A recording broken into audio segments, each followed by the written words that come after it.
જય માતાજી મિત્રો, વન મીડિયા ચેનલને રમણીક ચારોલિયાના નમસ્કાર। આજે તમારા માટે જબરજસ્ત વિડીયો લઈને આવ્યો છું। જો તમને ગમે તો અમારી વન મીડિયા ચેનલને લાઈક કરો, શેર કરો અને સબસ્ક્રાઈબ કરો।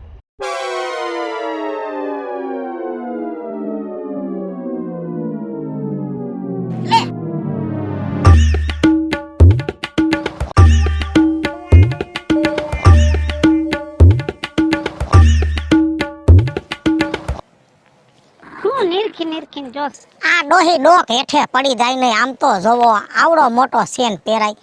હવે પૈસા પડ્યા તા તે આ સાલી તોલા કરાવી। હા તમારે તો બે શક માર છે।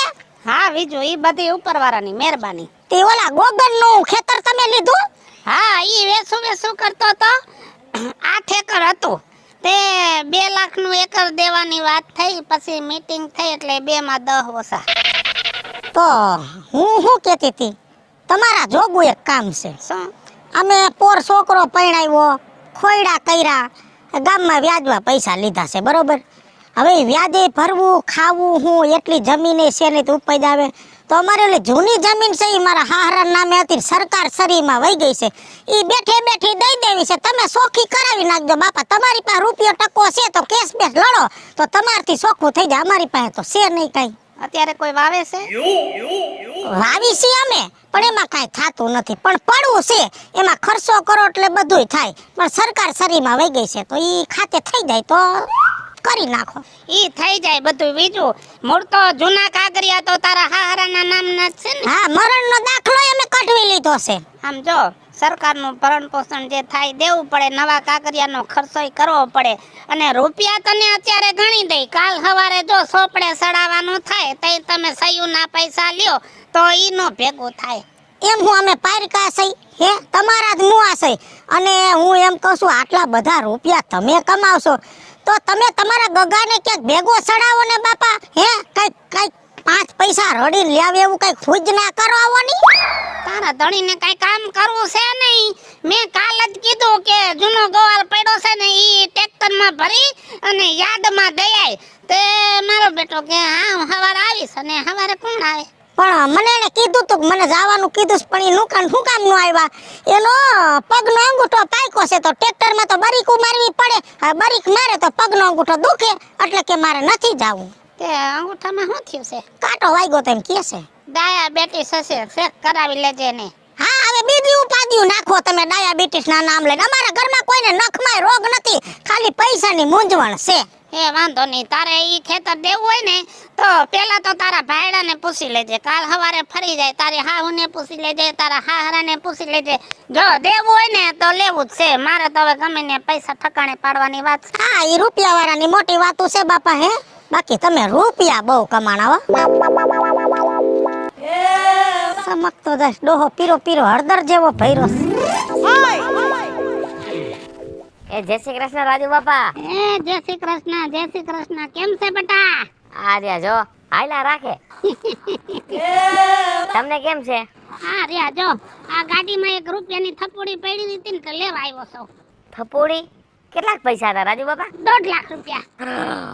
બાપા 1.5 લાખ રૂપિયા? અને તમે થપોડી કયો છો? તો થપોડી જ કહેવાય ને બેટા, મારા ઘરમાં 10 લાખના બંડલ છે ને એને બંડલ કહેવાય, આ તો 1.5 લાખની થપોડી જ કહેવાય ને। 10 લાખના બંડલ? હા આ ગોરે ખોલવા દે। પણ એમને તમે આ ગાડી તમે આખો છો કે ડ્રાઈવર રાખ્યો છે? બેટા અહીંયા તો કાળા અક્ષર કોવારે માર્યા છે, મને કાઈ ખબર ન પડે, મેં ડ્રાઈવર રાખ્યો છે। ડ્રાઈવર રાખ્યો છે? હા રાજુ બાપા આ બૂટ તો મેં ક્યાં જોયેલા છે હો। કાલ ઘરે એડવર્ટાઈઝ આવતી હતી ટીવીમાં, એમાં આ બૂટ હતા। હા એક્ટિંગ કંપનીના। હા કેટલાના આવ્યા? 35,000 ના। 35,000 ના બૂટ? હા અમે તો 300 રૂપિયા વાળા નથી પહેરી શકતા। એવા નો પહેરાય બેટા, કંપની ના પહેરાય। જો આમાં કાઈ વાંધો નહીં, તારો બાપ આવા જૂના બૂટ કંપની વગર ના પહેરીને આવે છે ને તો ઘરમાં બૂટ કાઢીને અંદર આવે ને તો એવા ગંધાય ને બેહાય નહીં એવા ગંધાય। હવે એ ગંધાઈને મૂકો, બીજું આમાં શું હોય ઈ કયો? જો આ બૂટ પહેર્યા હોય ને એટલે છે ને આ પગમાં છે ને ટાઢી હવા એવા રાખે ને પગ તૂટે નહીં। હે? હા વાહ, હવે તો નક્કી કરી લીધું છે કંપનીનું જ બધું પહેરવાનું. બરસ છે કંપનીનું આખું. આ ઓલા દાંતમાં કરવાનું બરસ. હા, હવે ઓલા કઈ દાંતણ નથી કરતા અમે કોઈ ઘરમાં. અમારા ઘરે તો હજી બધાય દાંતણ કરે છે અને તમે બ્રશ વાપરો છો. તમારી વાત થાય રાજુ બાપા. હા તમારું હાલી ગયું છે. તમે કેટલા પૈસા કમાવશો? હા બેટા, એ તો બધી આ મહેરબાની કહેવાય ને. બહુ, તમારે બહુ પૈસા અને અમે રહ્યા હાવ ગરીબ. કાંઈ અમારી પાસે હે જ નહીં. એની પાસે છે ને એમાં હું મારો કઈ વાંક છે?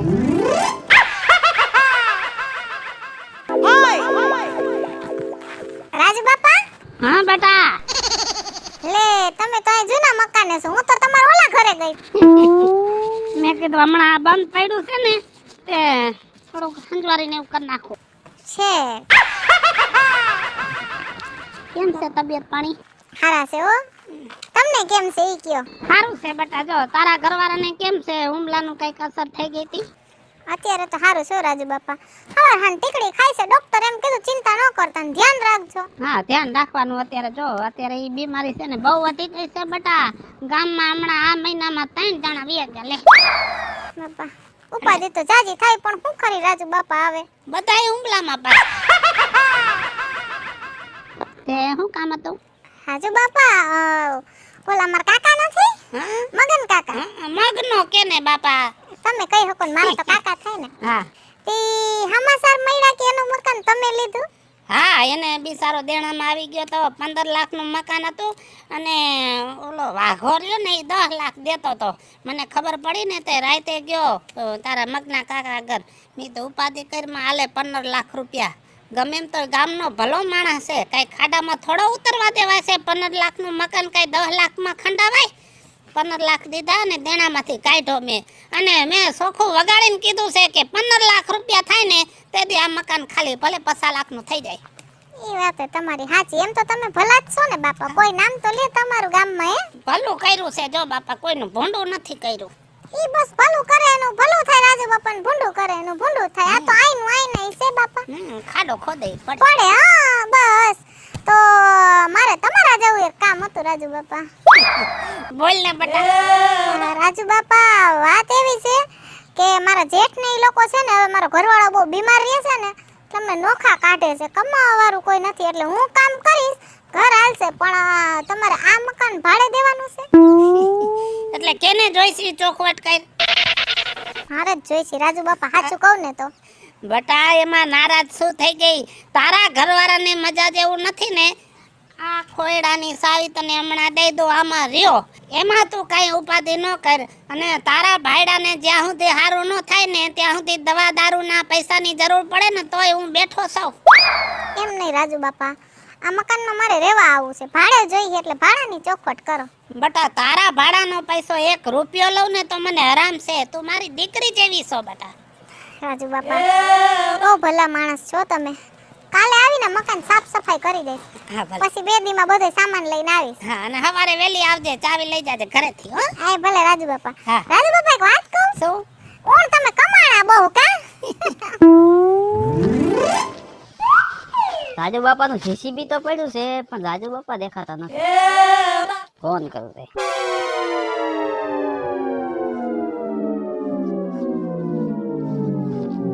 હલો રાજુ બાપા. હા એ સૂર્યો બોલું છું. હા, બોલ બોલ બટા. એ મેં કીધું અહીંયા આવો ને જેસીબી પાસે. એ હારું, હમણાં આવું. નથી ને કોઈ? ના કોઈ નથી. હા સૂર્યા. હાલો રાજુ બાપા. હા હારું છે. તું વળી ભૂલો પડ્યો મારા વાડામાં. એ તમારું કામ હતું ને એટલે. શું કામ? બોલ બટા. એ વાડી છે ને મારી, એ વાડીમાં તમારું જીસીબી લઈ જાવ હાંકવા હારું. એ કાંઈ વાંધો નહીં. મોટો છોકરો નવરો હોય ને તેથી તને ફોન કરું. જીસીબી લઈને આવશે પણ બટા 1 કલાકના 1000 રૂપિયા થાય. રાજુ બાપા 1000 રૂપિયા થોડી હોય? હવે ઘરનું ખેતર છે ને તમે ઘરના જ છો. હવે હમણાં ઓલો સરકારી પ્લાન પાસ થયો ને એમાં 2 જેસીબી મૂક્યા છે 1500 રૂપિયા 1 કલાકના. કેટલા? આ તો તું છે ને ઘરનો માણસ છો અને તારા બાપા રે જૂની મારે ભાઈબંધી ને એટલે 1000 માં દઉં છું તને. મારા બાપા રિયા તમને સારી રીતે ઓળખે છે. બાપા અમે ખીચડી ભેગી બેહીને ખાધી છે. હવે તારા બાપના શું વખાણ કરવા મારે? બહુ ભલો માણસ હતા પણ તમે વાહે કાંઈ શકરવાર હારા ન કર્યા. હવે ખેતર તો પડ્યું છે, હવે ઈ જ હવે ઉપયોગ કરી, બીજું શું કરી? બીજું કાંઈ હારો કામ ધંધો ન કરી શકો તમે? પણ છે તો એનો જ ઉપયોગ કરવો પડે રાજુ બાપા, વાવવાનું હોય, બીજું શું કરી? એ હારું, કાંઈ વાંધો નહીં, તાર બાપાને પૂછી લેજે. 1 કલાકના 800 રૂપિયા લેહું બસ. 200 રૂપિયા સસ્તું રાખ્યું એમ? હા બટા, એ ખોટ ખાઈને કહું છું ને તને. અને પૈસા છે ને મોસમ આવે ને તઈ દેજો. હો, આ તો ઘરનો માણસ છો, તારું અટકી નો રહે ને એટલે તારું કામ કરી દેશે. બાકી મારે એક વાહન પડ્યું રહે ને તો કઈ ફેર ન પડે. ઈ તો રાજુ બાપા તમારું અત્યારે હાલે છે. તમારું અત્યારે માતાજીની દયાથી બહુ સારું હાલે છે. બધું સારું છે બટા, કાંઈ વાંધો નથી. જો નનકા છોકરાને તો અત્યારે મૂક્યો છે અમેરિકા. ઓહો, ત્યાં ઇન્ટરવ્યુ દેવા ગયો છે કે ખારી કંપનીમાં નોકરી જડી જાય ને તો ઈ આ ખેતીવાડીમાંથી એક તો સુધરી જાય. એ વાત સાચી. એકાદો અમેરિકા થી આવશે તો ડોક્ટર બનશે, કઈક એન્જિનિયરિંગ ભણશે તો કઈક ગામનું આપણું નામ રોશન થાય. ઈ તારે ને મારે નક્કી નથી કરવાનું, ઈ છોકરે નક્કી કરી લીધું છે શું કરવાનું છે. શું કરવાનું? હવે ઈ તો ભગવાન જાણે બટા. હવે ઈ કઈક પરીક્ષા દેવા ગયો છે, ઇન્ટરવ્યુ. એવું છે? તે જા હો, પૂછી લેજે ને ફોન કરજે જા. સારું હાલી ગયું રાજુ બાપા. સેન બેન કેની બનાવ્યો? સેન બનાવ્યો છે, બેન નથી બનાવી. અને આને સેન નો કહેવાય બટા, 5 માણાને પૂછજો આને શું કહેવાય. સિંહ કેવાય. જા ને ભાઈ, મગજ ફેરવા વગર. માણાનું હાલી દે એટલે ભલું ન કર્યું. આના છોકરાને આમાં ઓઇલ નાખવાનું કહું છું. મારો બેટો મારો કઈ કરતો નથી. કા બાપા? હા બેટા હારું. હા મને તો સારું છે. સમાચાર નવા સાંભળ્યા છે. હા ઓલી મણી ડોહીની જમીન તમે લેવાના છો? હા ઈ લેવાનો છો, પણ તમારી જમીનના પૈસા આવ્યામાં ભાઈ ભાગ્યા, કોઈ માથા કુટકાય નહીં ને, બધાને હરખું આવી ગયું ને. એ બધાએ ભાગે પડતું વેસી ખાધું હે. અને તમારી વાત તો હવે બહુ મોટી મોટી ગામમાં સંભળાય છે. ગામ આખાની જમીનો મંડાસો લેવા. મને એમ લાગે કે આખા ગામની જમીન લઈને ગામને નવરા કરી દેવું ને પછી ઈની ને એની જમીનમાં ઈ દાડી આવશે એવું લાગે. અને વેલા મોડું લગભગ આખા ગામના ખોયડાય તમે વેચાતા લઈ લેહો. અને જી ખોયડા જેના હતા ને એમાં ને એમાં ઈ ભાડે રહે. કેમ કે હવે મોટા માણાની વાત નો થાય બાપા. તમે તો પૈસા વાળા હો, બધુંય લઈ લ્યો. તમે તો પૈસા વાળા. ચૂપ! પૈસા વાળા આખું ગામ સોટી ગયું છે. પૈસા વાળો થયો ઈ તમને બધાયને દેખાય છે, પણ પૈસા વાળો થવા હાટો મેં કેટલી રાત ને દી મહેનત કરી છે ઈ કોઈને દેખાય છે? હાલો મિત્રો, હું છું ધનસુખ ભંડેરી ઉર્ફે વીજળી. હાલો મિત્રો, હું છું રાજેન્દ્ર પંચાલ ઉર્ફે રાજ્યો. હાય ફ્રેન્ડ્સ, હું છું કાજલ દાવડા. હેલો મિત્રો, હું છું રવિ ચારોલિયા. હેલો મિત્રો, હું છું સુરત ચારોલિયા. અને મિત્રો, આ વિડીયો તમને ગમે તો વન મીડિયા ચેનલને લાઈક કરો, શેર કરો અને સબસ્ક્રાઇબ કરો.